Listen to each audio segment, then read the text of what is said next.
All right. So let's go ahead and cover this story here.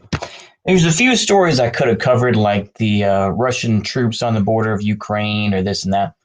I decided not to do that because it's a little out of my foray, so I really shouldn't touch it. So I'm not going to, even though I just said it. Let's talk about the Capitol. So apparently, when I go ahead and read this a little bit here, this little blurb, but basically, a U.S. Capitol Police responded to the North Barricade vehicle access point along Constitution Avenue for report someone rammed a vehicle into two U.S. CP officers. A suspect is in custody. Both officers are injured. All three men have been transported to the hospital.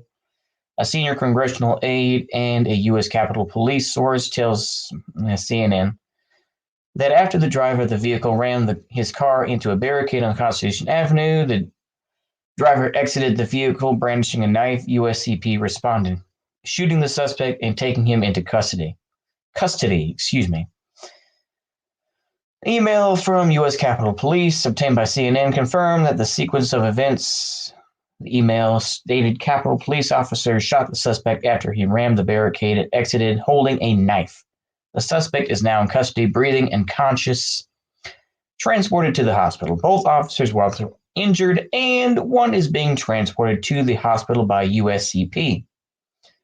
Incident comes at a security situation on Capitol Hill remains top of mind for many lawmakers despite a recent ramping down of some additional protective measures that were put into place after January 6th.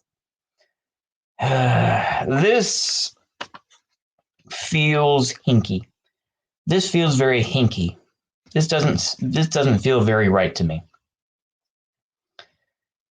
Like I say, maybe I've become more of this, even though I've talked shit about truthers, this and that, but this just feels very out of place.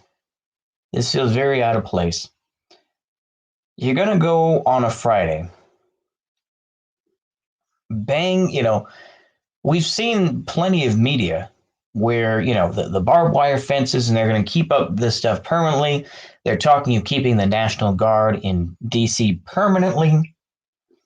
And yet this guy decides to ram the barricades with a knife. Don't bring a knife to a gunfight. And what?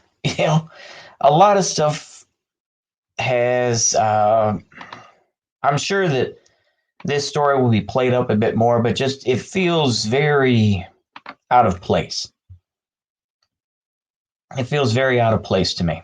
Like I say, I think even the MAGA-pedes are slowly coping and waking up to realizing that, Biden isn't going anywhere, So it's just, it doesn't feel real, And I think that maybe it's just oversaturation by people like me, where it's just like you hear about these events and they turn out to be bunk, complete bunk. And you're just like, why do I give a shit about this, And that's really where I'm at with this story. Like, okay, is this real or is this something set up to, kind of uphold the fact that now we're going to have more, military around the Capitol, It just, I put it this way, is that it just goes to show how insulated these folks are in the Capitol. That they have their programs and everything else, and they have their, lobbyists that they talk to, but they're more insulated now. And any little event like this now that they're so on edge, it just kind of feeds into my whole worldview, really, which is just the U.S. Capitol will become more and more of a separate place from the rest of the country, That's how I feel about it. And eventually, you're just going to have these places that are so the gap between ordinary people versus politicians versus corporations or whatever. I'm just throwing that in there randomly, corporations, but this gap is probably wider than the Grand Canyon, and it just keeps getting wider every day. And the fact that now you've put up all these, put up all the barbed wire fences and everything else to defend the Capitol goes to show that, yeah, I mean, the separations are going to be that much more deeper, that the chasm between the people and the government are becoming that much deeper. So really, it works in favor of people like me. It works in favor of people that really do believe that, yeah, balkanization is coming. It's on its way. I mean, people, like I say, this happens so often, but a temporary measure becomes permanent, Income tax, I think, was supposed to be temporary. It became permanent because once you get that much money in, you're not going to give it up, are you? I mean, I wouldn't be like, shit, I'm getting this much money from income taxes. Shit, I'm going to keep it going, or whichever or whatever goes on. You think that people are willing to give that up? No. It's like if you're skimming money in a casino, you think you're going to stop and say, oh, yeah, well, no. Well, because people are impulsive and they want to take all they can get. The same thing with, money, same thing with books and knowledge, as I was talking about in my other video.